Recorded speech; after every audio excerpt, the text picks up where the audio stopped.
mengira ketika sudah memberikan keputusan yang ternyata keputusan itu salah karena tidak ada keadilan, karena lebih memihak ke orang yang lemah. Nah, Daud kemudian menyadari bahwa ini persoalan ini sebenarnya adalah ujian, ya, ujian dari Allah dengan kasus dua orang ini. Fastaghfara rabbahu, maka Nabi Daud beristighfar kepada Tuhannya, kepada Allah, wa kharra raki'an wa anab, dan tersungkur bersujud kepada Allah.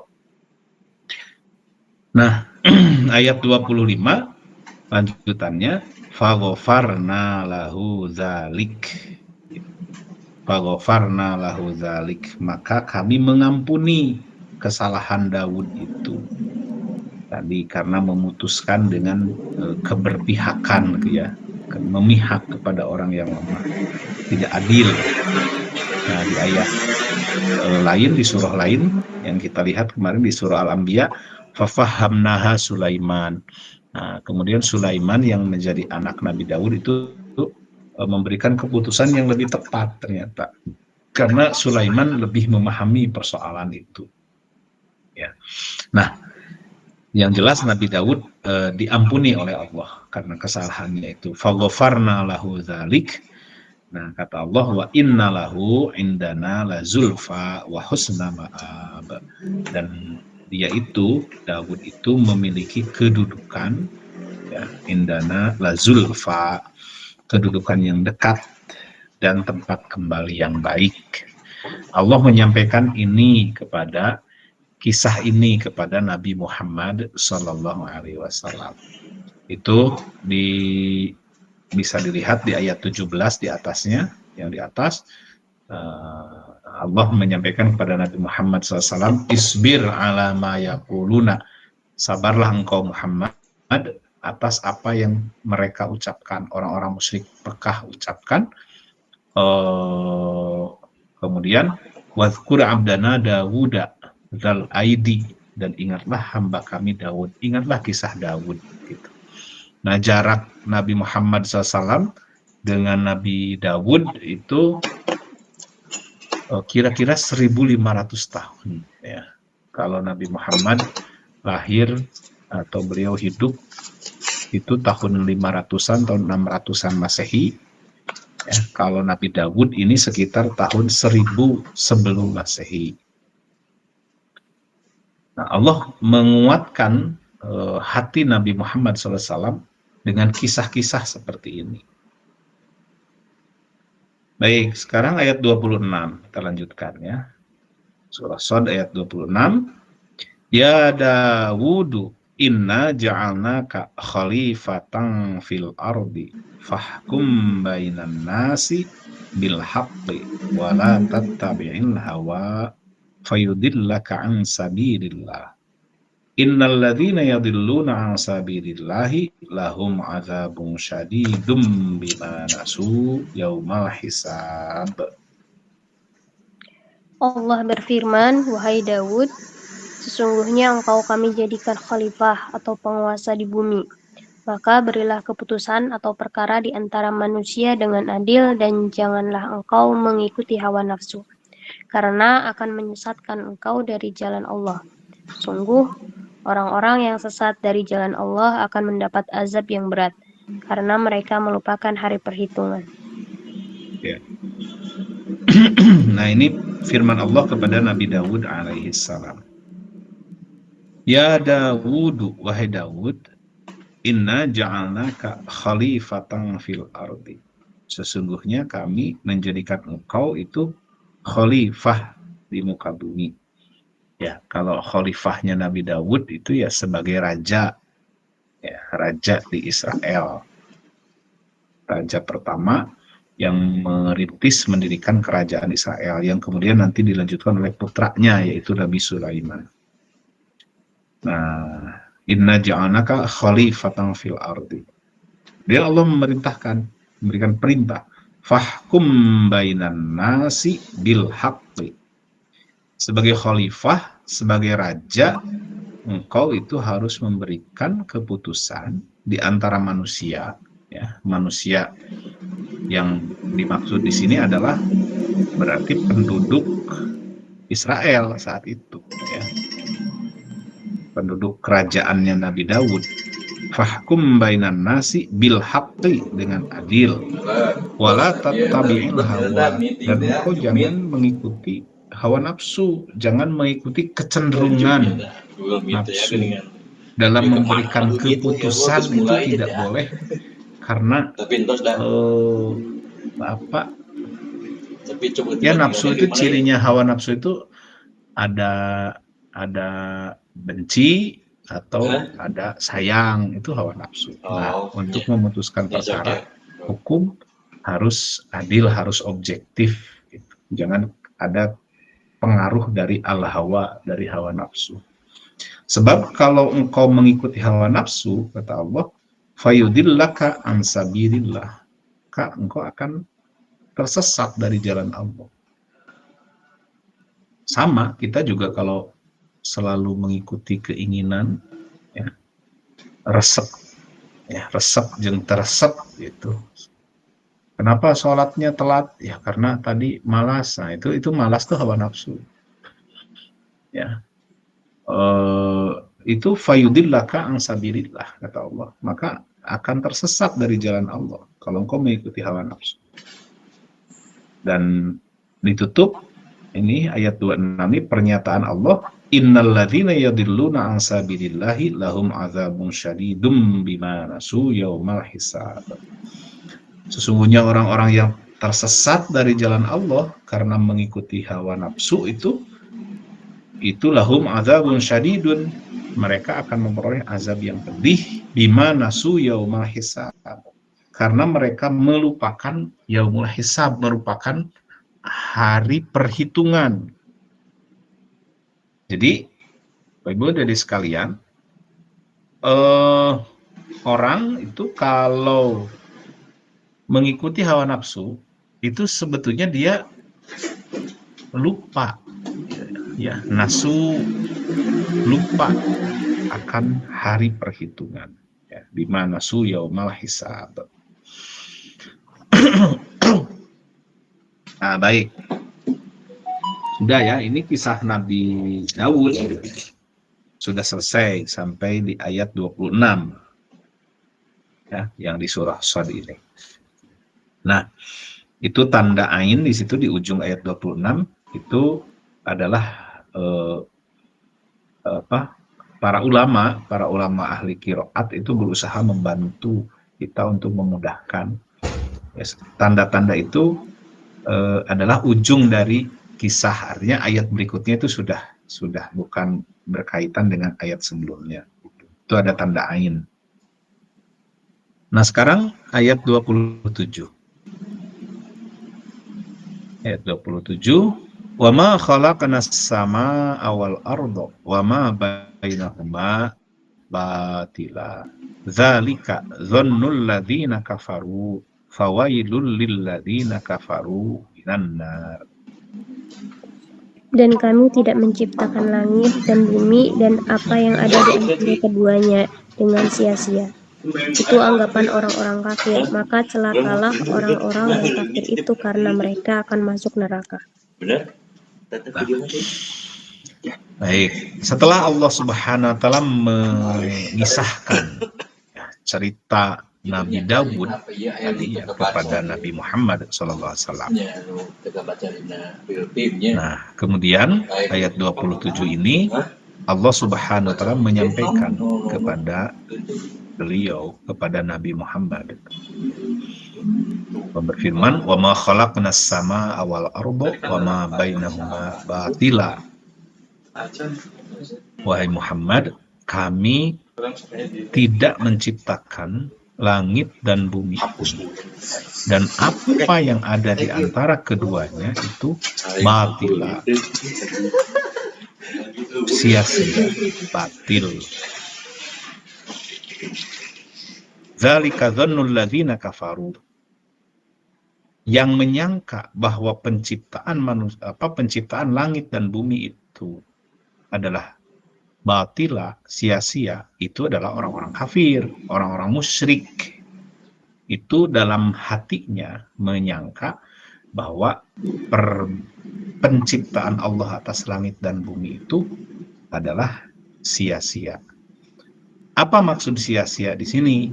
Nah, mari kita bandingkan dengan surah 15 ya. Bapak Ibu silakan. Jadi dibuka surah 15, surah Al-Hijr. Ya. Halaman 266. Ya, 266 ayat 85. Ayat 85. Wa ma khalaqna as-samawati wal arda wa ma bainahuma illa bil haqqi wa inna as-sa'ata la'atiyatun fasfahis safhal jamil.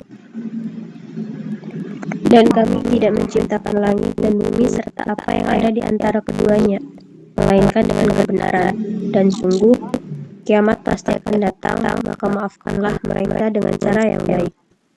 Nah, ini pernyataan Allah tadi bersesuaian dengan surah Shad ayat 27 ya. Kalau di sini pernyataannya seperti ini, wa ma khalaqnas samawati wal arda wa ma bainahuma illa bil haqqi. Kami tidak menciptakan langit dan bumi dan apa yang ada di antara keduanya itu illa bil haqqi, kecuali dengan hak. Nah, hak itu tadi kebalikan dari batil. Nah, kalau di surah ayat 7, wa ma khalaqnas sama batil. Jadi diterjemahkan ke dalam bahasa Indonesia, hal-hal kebenaran, batil itu tadi sia-sia. Nah, sampai sini saya juga agak bingung paham. Sekarang kita lihat bandingkan dengan surah 21, surah Al-Aliyah ayat 16, surah 21, surah Al-Aliyah ayat 16, halaman 323.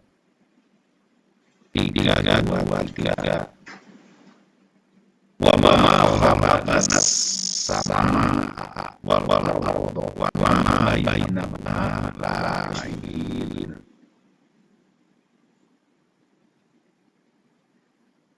Ada halaman 323 ayat 16. Baik, Ustaz. Dan kami tidak menciptakan langit dan bumi serta apa yang ada di antara keduanya dengan main-main. Nah, kalau di sini istilahnya la'ibin, ya, main. Ma khalaqnas samawati wa ma bainahuma la'ibin. Kami tidak menciptakan langit dan bumi dan apa yang ada di antara keduanya itu la'ibin, main. Jadi batila itu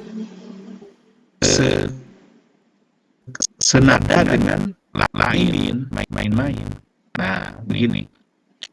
Ini berkaitan hubungannya dengan hari kiamat. Ya. Orang-orang kafir itu tidak berpikir, tidak masuk dalam pikirannya itu bahwa kehidupan ini ada akhirnya dan ada perhitungannya. Mereka, orang-orang kafir itu menyangka ya kehidupan ini di dunia ini tidak ada ujungnya, gitu. Tidak ada ujungnya. Kalau tidak ada ujung itu tidak ada perhitungan di ujung. Ya sudah main-main aja gitu. Ini ya hidup ini ya kebetulan saja hidup, lahir, kemudian nikmati saja apa yang ada di dunia. Karena setelah mati ya selesai. Nah, itu main-main itu, kalau seperti itu. Gitu. Batila. Maka orang-orang yang mindsetnya, cara berpikirnya seperti itu, maka fokusnya selalu dunia. Tuh. Karena mereka menganggap penciptaan langit dan bumi ini hanya main-main saja, gitu, kebetulan saja. Nah, sekarang juga banyak teori yang mengatakan seperti itu, gitu, ya. Bahwa keteraturan alam semesta ini ya hanya kebetulan saja. Nah, sehingga mereka tidak masuk dalam pikiran mereka bahwa di ujung kehidupan ini nanti ada hari kiamat dan ada perhitungannya, gitu. Maka Allah menegaskan tadi di surah Al-Hijr, "Wa ma khalaqnas samawati wal arda wa bainahuma illa bil haqq." Semuanya dengan kebenaran, dengan hak. Ya, setiap manusia lahir ke bumi, kemudian dengan perhitungan yang jelas, kemudian segala perbuatannya, Allah memberikan bimbingan, memberikan hidayah, dan kemudian nanti ujungnya akan ada perhitungan, ada penilaian, bukan main-main, gitu. Ini penegasan. Makanya tadi di surah Al-Hijr langsung berhubungan dengan hari kiamat kan, wa ma khalaqnas samawati wal arda wa bainahuma illa bil haqqi wa innas sa'ata la'atiyatun, bahwa as-sa'ah, bahwa hari kiamat itu la'atiyatun, pasti datang, pasti terjadi, dan disitulah akan terjadi perhitungan terhadap amal-amal manusia. Maka Bapak Ibu, adik-adik sekalian, hal yang paling membedakan orang mukmin dan orang musyrik, ya, atau orang kafir, itu adalah keyakinan mereka, kepercayaan mereka terhadap hari akhir, terhadap perhitungan akhir. Kalau orang mukmin percaya akan ada perhitungan di akhir, maka hidupnya pasti hati-hati. Hidupnya akan jelas orientasinya. Tapi kalau perhitungan akhir dan tidak yakin, tidak percaya atau ragu, maka dia fokus dunia saja yang ada dalam pikirannya. Kalaupun baca Quran, dunia saja urusannya. Tuh. Kalaupun kajian juga dunia urusannya. Tidak diorientasikan untuk kehidupan akhirat. Maka ini penegasan, ya, dalam Al-Quran. Allah Subhanahu wa Ta'ala menegaskan, wa ma khalaqnas samaa wal arda wa ma bainahuma batila, gitu. Di surah Shad, ya, kembali ke surah Shad ke halaman 455 ayat 27.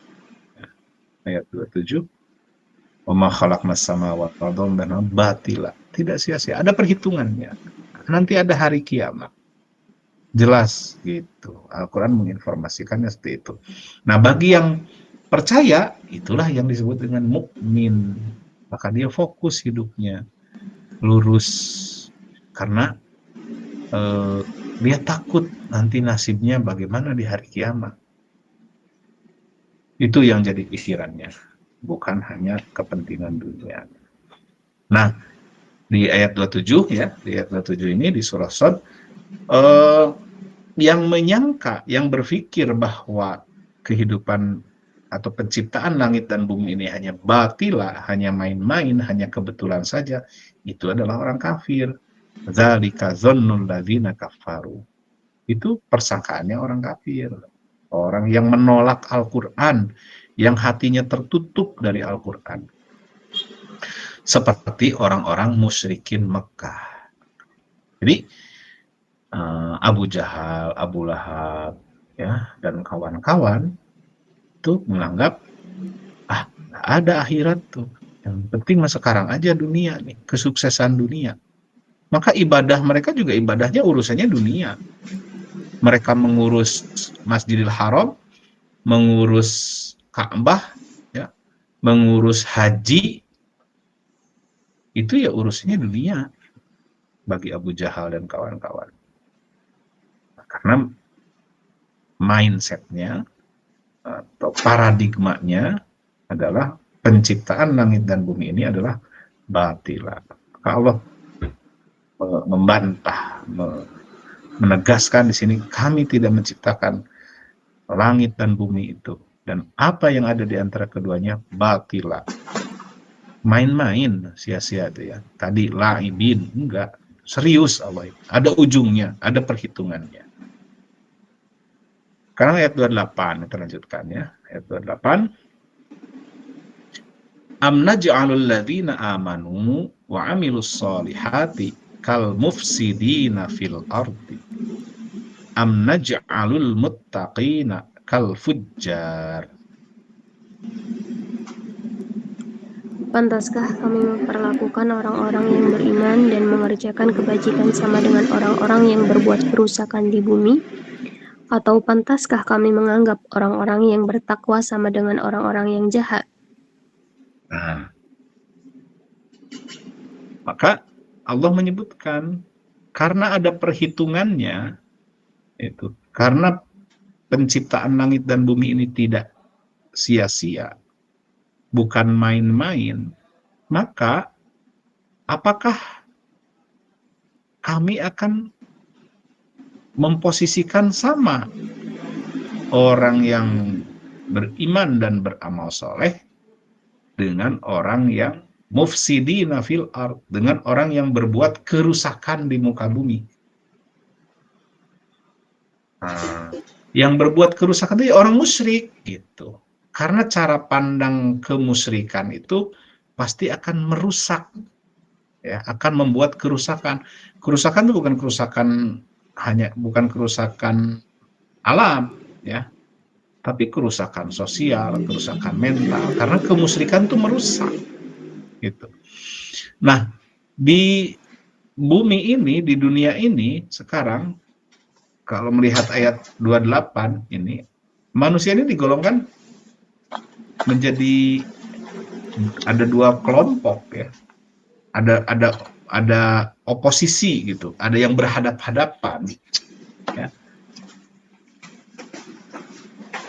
Berhadap-hadapan antara orang-orang yang beriman dan beramal soleh berhadapan dengan al-mufsidina fil ard, ya, orang yang berbuat kerusakan di muka bumi, yaitu orang musyrik. Atau al-muttaqin berhadap-hadapan dengan al-fujjar,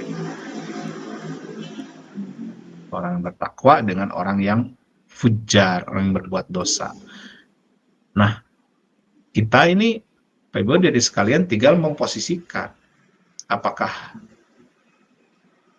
nanti kategorinya masuk di alladzina amanu wa 'amilus sholihat ya, dan al-muttaqin, atau berposisi sebagai al-mufsidina fil ardi dan al-fujjar.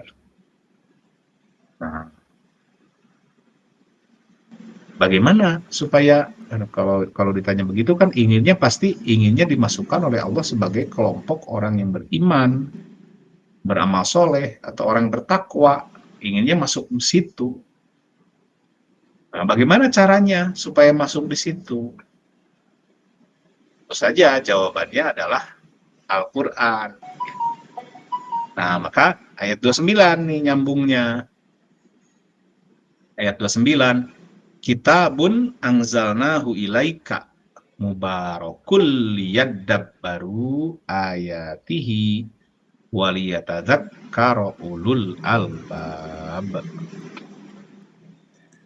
Kitab Al-Quran yang kami turunkan kepadamu penuh berkah agar mereka menghayati ayat-ayatnya dan agar orang-orang yang berakal sehat mendapat pelajaran. Nah, supaya kita dimasukkan oleh Allah menjadi orang yang mukmin dan beramal soleh, kita menjadi orang bertakwa. Ini Allah menyampaikan kepada Nabi Muhammad SAW, kitabun anzalnahu ilaika mubarakun. Kitab yang kami turunkan kepadamu itu Muhammad, itu mubarakun, penuh berkah, ya, mubarakun. Ya, para ulama banyak memberikan definisi ya tentang berkah. Berkah itu ziyadatun fil khair, sebagian ulama, tambah-tambahnya kebaikan. Ya, gitu. Jadi Al-Quran ini memberikan kebaikan bagi manusia yang mempelajarinya. Bapak Ibu, adik-adik sekalian, bangsa Arab itu sebelum turunnya Al-Quran, sebelum mereka menerima Al-Quran, itu disebut sebagai bangsa ummi. Ya. Ya. Jadi istilah ummi itu bukan hanya ditujukan kepada Nabi Muhammad SAW, tapi seluruh bangsa Arab. Nah, di surah Al-Jumu'ah disebutkan, "Walladzi ba'atsa fil ummiyina." Dialah Allah yang mengutus seorang rasul fil ummiyina, di masyarakat yang ummi. Nah, ummi itu kita sering menerjemahkan sebagai buta huruf, ya. Padahal bukan. Ummi itu maknanya tidak mengenal kitab suci, karena dia berhadap-hadapannya dengan ahlul kitab, utul kitab. Ya. Nah, orang-orang Arab itu ketika ummi, ketika tidak terbimbing oleh Al-Quran, tidak ada kitab yang turun di bangsa Arab, itu menjadi bangsa yang terbelakang. Ya, kalau kita membaca sejarah dunia, itu bangsa Arab itu sebelum adanya Islam itu tidak ada kerajaan besar, tidak ada kisah yang ya mereka itu bangsa terbelakang lah gitu sebelum turunnya Al-Quran. Tapi ketika turun Al-Quran tahun 600-an, maka dari situ bangsa Arab luar biasa ya, hebatnya. Nah, itu contoh yang globalnya ya, sebagai berkah. Jadi kitabun anzalnahu ilaika mubarakun, kitab Al-Quran yang diturunkan kepadamu itu Muhammad itu mubarakun. Nah, dia akan memberikan berkah bagi orang yang liyadabbaru ayatihi waliyatadzakkara ulul albab, agar ayat-ayatnya itu liyadabbaru. Ya, Al-Quran menyebutkan ada istilah yadabbaru atau yatadabbaru juga ada ya. Tapi intinya adalah ayat-ayat Al-Quran itu untuk dihayati, dipahami, dan seluruhnya, jangan dipilihan, jangan menganggap oh ini ayat pilihan gitu. Kalau ada ayat pilihan berarti ada ayat-ayat yang tidak terpilih, padahal ini sudah Nabi Muhammad SAW sudah memberikannya utuh pada kita. Allah makanya di ayat 29 ini Allah menyebutkan kepada Nabi Muhammad SAW bahwa Al-Quran yang diturunkan kepadamu itu Muhammad itu mubarakun, penuh berkah. Liyadabbaru ayatihi waliyatadzakkara ulul albab, agar ayat-ayat itu dipahami, dihayati, dan diambil pelajaran bagi atau siapa yang bisa mengambil pelajaran? Ulul albab, ya, orang-orang yang berakal sehat. Ya memang harus sehat dulu akalnya, ya. Kalau tidak normal, tidak sehat, ya tidak bisa mengambil pelajaran dari Al-Quran. Baik, Bapak Ibu adik-adik sekalian, sebelum dilanjutkan ke ayat berikutnya, sampai di sini dulu, sampai ayat 9. Waktu saya balikan ke moderator, mungkin ada hal-hal yang perlu didiskusikan, silakan. Baik, mangga Akang Teteh yang mau mendiskusikan mengenai apa yang sudah disampaikan oleh Ustadz Cecep.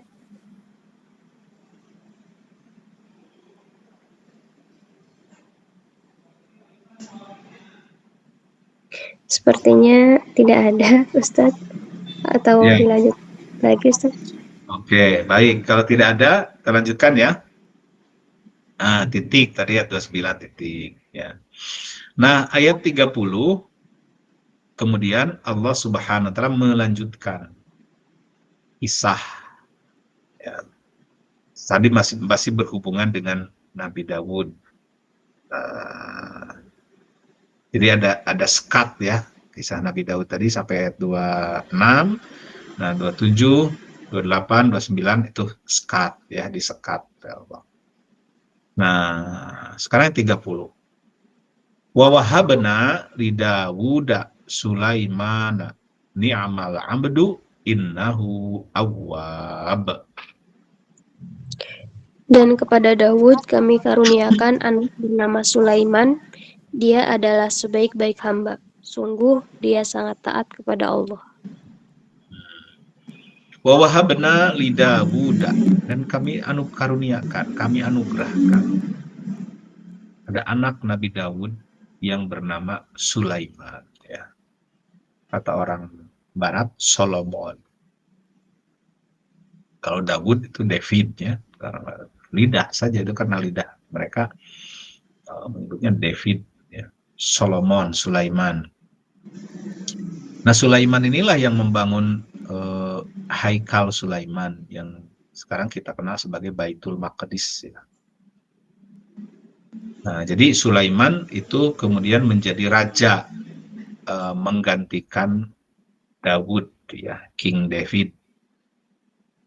Nah, Allah memberikan predikat kepada Sulaiman, ni'mal 'abdu innahu awwab ya. Sulaiman itu adalah ni'mal 'abdu, sebaik-baik hamba, dan innahu awwab, dan Sulaiman itu sangat taat kepada Allah. Nah, berikutnya Allah Subhanahu wa taala menceritakan kepada Nabi Muhammad SAW salah satu kejadian pada yang menimpa Nabi Sulaiman alaihi salam. Ayat 31. Iz uridu alaihi bil asyiyis safinatul jiyad. Ingatlah ketika pada suatu sore dipertunjukkan kepadanya kuda-kuda yang jinak, tetapi sangat cepat larinya. Suatu sore dipertunjukkan kepada Nabi Sulaiman kepada sebagai raja ya, dipertunjukkan kepada beliau untuk di istana, mungkinnya di halaman istana itu as-safinatul jiyad ya, kuda-kuda yang jinak dan cepat larinya, indah gitu melihat kuda-kuda ya. Kalau saat itu alat transportasi yang paling mewah dan paling hebat itu adalah kuda. Saya baca berita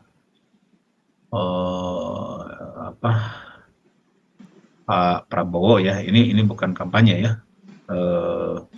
ini cerita bahwa Pak Prabowo kan punya peternakan kuda ya di Bogor katanya. Itu satu kudanya itu bisa harganya ada yang 1,5 M, 2 M, itu berapa Avanza itu ya. Jadi mahal kuda tuh. Nah, apalagi ini kuda di zaman Raja Sulaiman ya, King Solomon. Kuda-kuda yang jinak dan cepat larinya. Kemudian ayat 32. Faqala inni ahbabtu hubbal khairi an dzikri rabbi hatta tawarat bil hijab. Maka dia berkata, sesungguhnya aku menyukai segala yang baik, yang membuat aku tersibukkan dari ingat akan kekuasaan Tuhanku, sampai matahari terbenam.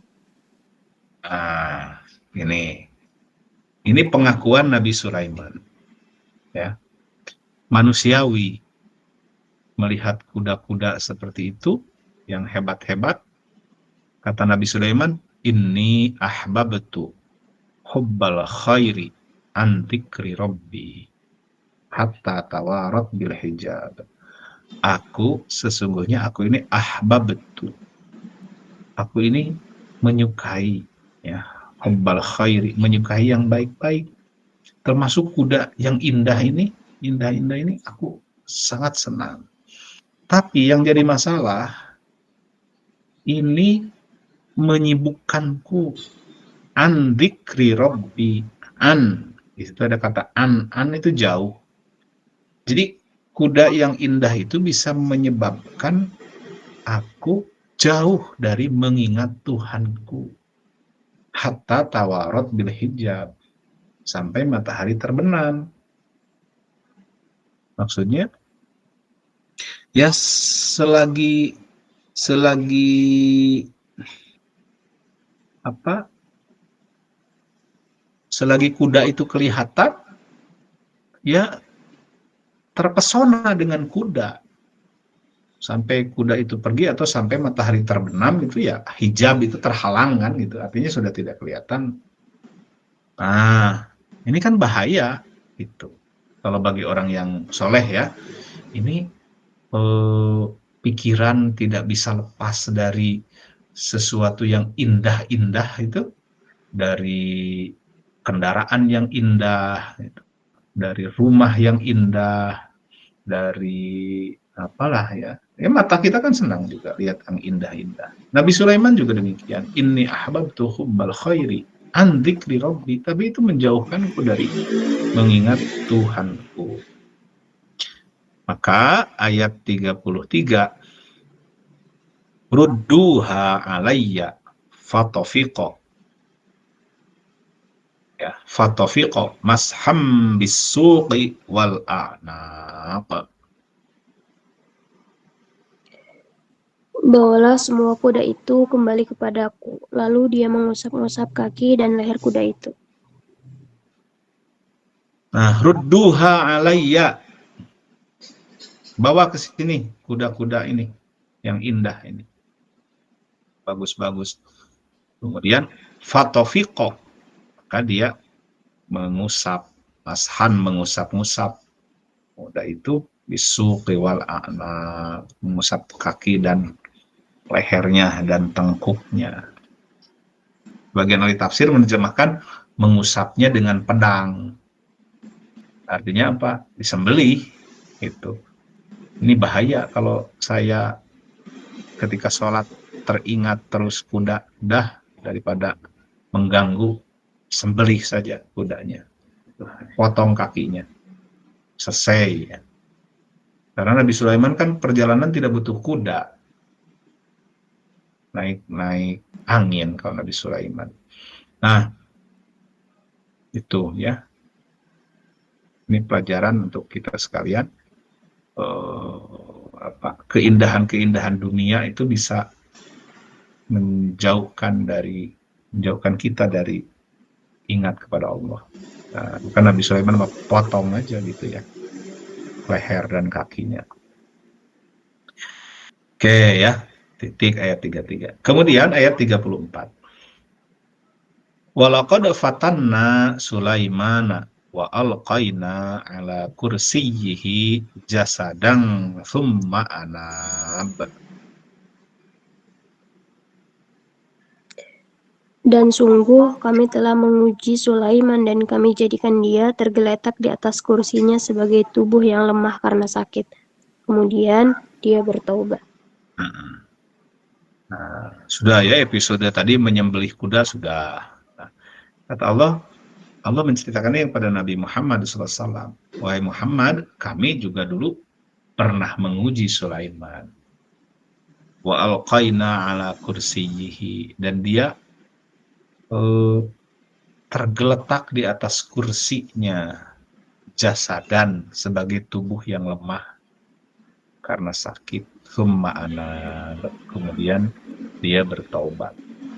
Sebagian ahli tafsir juga mengartikan bahwa dia tergeletak di atas kursinya itu di atas singgasananya, artinya kerajaannya itu pernah lemah gitu. Kerajaannya pernah dikuasai oleh kerajaan lain dan dia tidak berdaya. Ada ya yang mengartikan seperti itu, menafsirkan seperti itu. Tapi kalau lihat terjemahnya di sini dipahami bahwa Sulaiman tuh pernah sakit parah mungkin gitu ya, sehingga eh, tidak bisa berbuat apa-apa. Nah, obatnya apa? Bertaubat. Kemudian dia bertaubat kepada Allah. Nah, ini doa Nabi Sulaiman. Jadi kenapa Nabi Sulaiman itu menjadi raja yang sangat hebat, kaya? Ini doanya. Ayat 35. Qala rabbi ghfirli wahabli mulkal la yambaghi li ahadim min ba'di innaka antal wahhab. Dia berkata, "Ya Tuhanku, ampunilah aku dan anugerahkanlah kepadaku kerajaan yang tidak dimiliki oleh siapapun setelahku. Sungguh Engkaulah yang Maha Pemberi." Nah, ini doanya luar biasa ya. Qala rabbi ghfirli, ya Allah ampunilah aku. Wahabli, dan anugerahkanlah kepadaku mulkan, kerajaan, la yambagi li ahadim mim ba'di, yang tidak akan dimiliki oleh siapapun setelahku. Jadi ya memang Sulaiman kita mengenal dalam kisah-kisahnya itu kerajaan Israel di masa Sulaiman itu memperoleh kejayaannya, ke masa keemasannya. Terus soal apakah ada raja yang lain yang bisa menyaingi Nabi Sulaiman setelahnya? Allahu a'lam ya, kalau di daerah lain. Tapi di Israel sendiri memang setelah Sulaiman meninggal itu tidak ada raja yang sehebat Sulaiman. Bahkan setelah Nabi Sulaiman meninggal itu kerajaan Israel itu terpecah-pecah. Nah, mungkin karena doa Nabi Sulaiman ini, qala rabbi firli wa habli mulkan la yanbaghi li ahadin min ba'di innaka antal wahhab.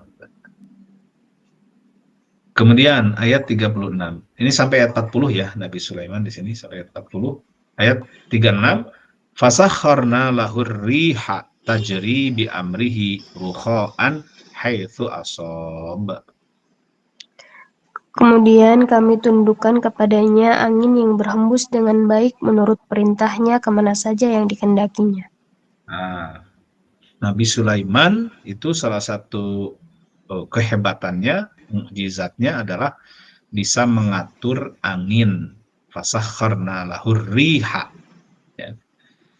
Angin itu berhembus tajri bi amrihi, berjalan sesuai perintahnya. Ya. Haitsu asob. Kemana saja yang dia kehendaki. Mengatur angin berarti bisa mengatur awan, mengatur musim. Wah, luar biasa. Jadi sebetulnya kenapa nih Indonesia sekarang masuk musim kemarau panjang dan sekarang sudah mulai musim hujan? Yaitu karena arah angin sebetulnya. Karena salah satu unsur dalam hujan itu angin. Nah, Nabi Sulaiman diberikan anugerah oleh Allah, mukjizat mengatur angin. Kemudian ayat 37. Wasyayatina kullabanna iwwawas. Dan kami tundukkan pula kepadanya setan-setan, semuanya ahli bangunan dan penyelam. Nah, wasyayatina, dan setan-setan kami tundukkan untuk Sulaiman. Jin, ya, jin di surah yang lain disebutkan jin itu bekerja untuk Sulaiman. Ada yang tukang bangunan dan ada yang juga penyelam. Ya, karena kerajaan Israel itu kan pinggir laut. Seperti Gaza sekarang itu kan pinggir laut, Gaza itu laut Mediterania. Nah, maka ada yang menyebutkan kuil pertama yang dibangun oleh Nabi Sulaiman itu dibantu juga oleh jin, oleh tukang bangunan. Kemudian ayat 38, wa akharina muqarranina fil dan setan yang lain yang terikat dalam belenggu. Dan setan yang lain yang terikat dalam belenggu. Ya, itu kekuasaan Sulaiman. Ayat 39, hadza ata'una famnun au amsik bi ghairi hisab. Inilah anugerah kami, maka berikanlah kepada orang lain atau tahanlah untuk dirimu sendiri tanpa perhitungan. Ya, ini firman Allah kepada Nabi Sulaiman. Hadza ata'una famnun au amsik bi ghairi hisab. Begitu. Wahai Sulaiman, ini anugerah kami. Kamu mau berikan ke orang lain, silakan. Artinya untuk membantu orang lain, untuk apa, atau untuk dirimu sendiri juga silakan. Ya, bighairi hisab. Ya, karena itu anugerah dari Allah kepada Nabi Sulaiman. Kemudian ayat 40 terakhir, wa inna lahu indana lazulfa wa husna ma'ab. Dan sungguh, dia mempunyai kedudukan yang dekat pada sisi kami dan tempat kembali yang baik. Ya, dan sungguh dia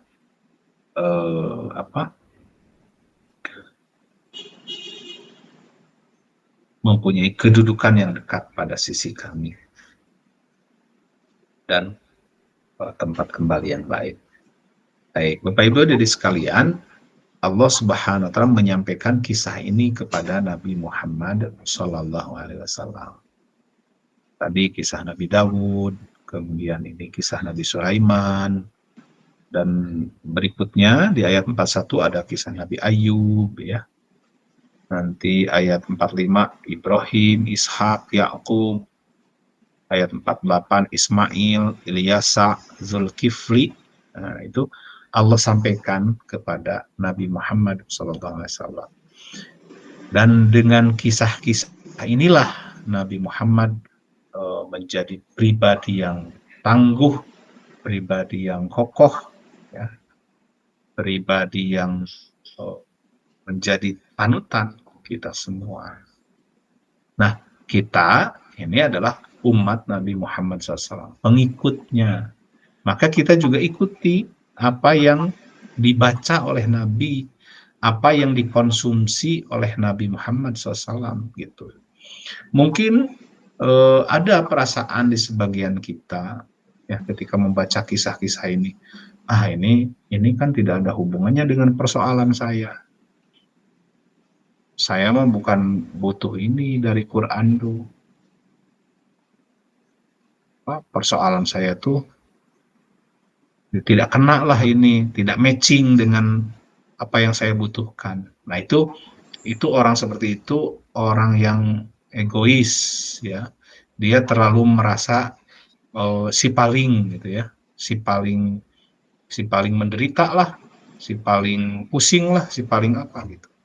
Nah, dalam membaca Al-Quran, memahami Al-Quran, jangan merasa si paling. Kita ini harus memposisikan diri sebagai umat Nabi Muhammad SAW.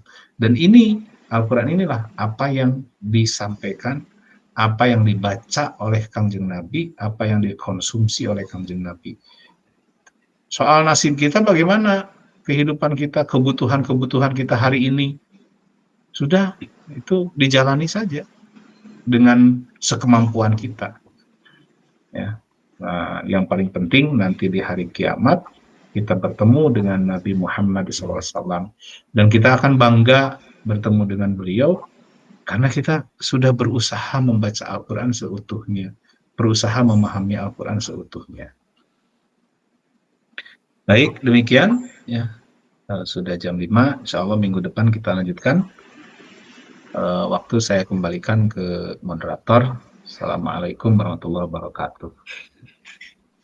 Baik, waalaikumsalam warahmatullahi wabarakatuh. Baik Ustadz, mungkin kita kasih kesempatan untuk satu penanya ya Ustadz. Barangkali ada yang mau ditanyakan dari teman-teman semua. Silakan. Ya, silakan. Baik, Teh Ika, silakan. Langsung saja. Baik, terima kasih Teh Wardah. Mohon maaf sebelumnya Ustadz, mungkin yang ingin saya tanyakan itu di luar dari materi pembahasan ya Ustadz. Ya. Nah, seperti yang kita ketahui bahwa di dalam kisah Israiliyat itu telah diceritakan Nabi Adam dan Siti Hawa berada di dalam surga, yang mana pada kejadian dahulu Adam itu tidak dibolehkan untuk memakan buah yang dinamai dengan buah khuldi ya Ustadz. Namun Adam melanggar hal tersebut dikarenakan memang terkena bujukan oleh Siti Hawa sendiri. Nah, yang ingin saya tanyakan Ustadz, apakah pada akhirat nanti di surga nanti ya Ustadz, apakah masih ada pohon buah huldi tersebut Ustadz, yang mana buah huldi itu kan dilarang untuk dimakan ya Ustadz? Apakah pada nanti gitu ya Ustadz, di akhirat nanti kita bisa di surga itu masih terdapat buah huldi itu? Apakah memang ada penjelasannya di dalam Al-Quran? Dilarang ya Ustadz, gimana saya tahu Ustadz? Terima kasih Ustadz. Ya. Jadi penasaran begitu? Iya sih Ustadz. Baik. Yes, penasaran juga Ustadz, anak Ustadz.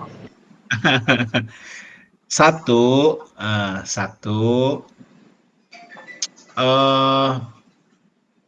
apa tadi disinggung tentang Israiliyat ya.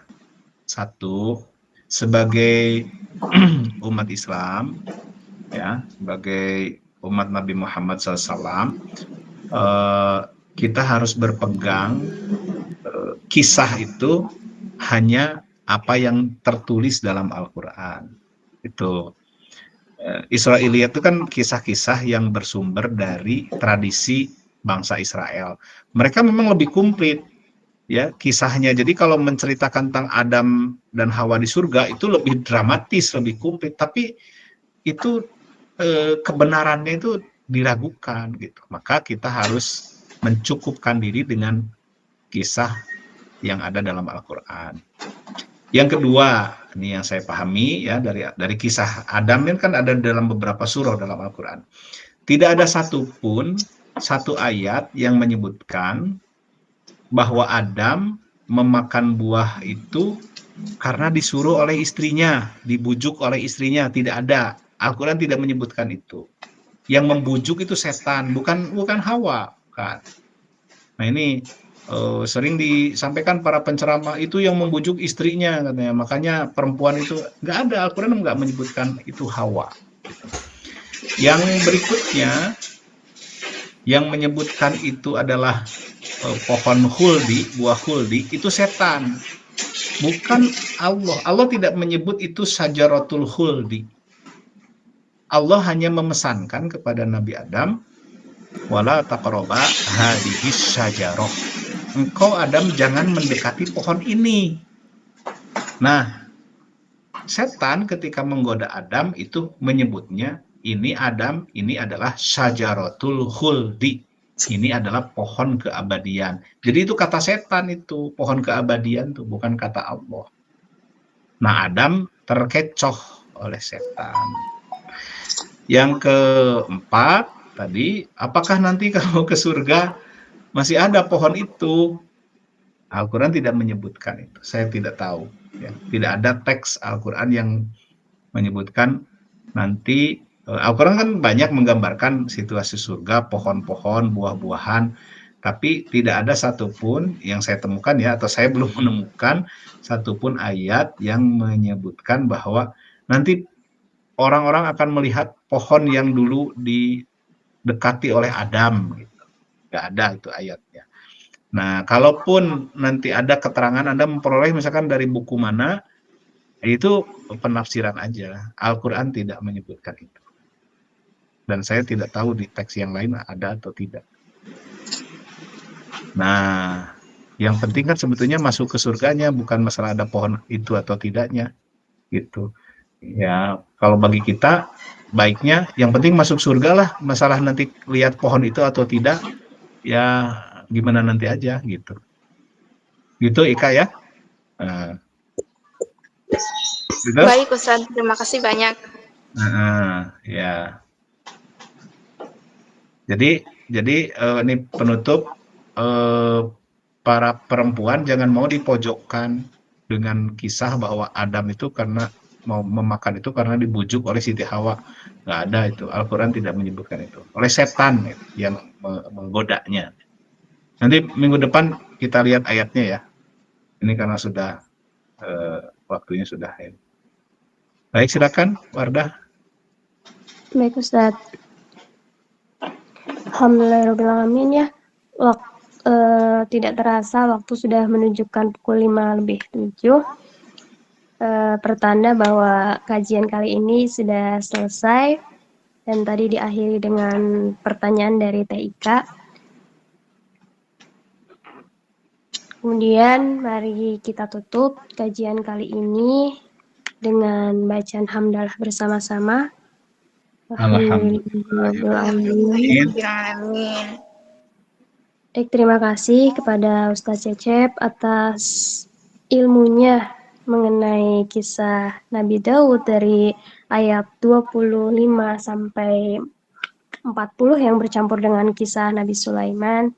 Dan terima kasih juga kepada teman-teman semua. Semoga ilmu yang didapatkan pada sore kali ini dapat menambah wawasan kita. Mungkin kita akhiri dengan kifaratul majlis. Subhanakallahumma wa bihamdika asyhadu an la ilaha illa anta astaghfiruka wa atubu ilaik. Baik, mungkin dari moderator cukup sekian. Wabillahi taufiq wal hidayah. Wassalamualaikum warahmatullahi wabarakatuh. Waalaikumsalam warahmatullahi wabarakatuh.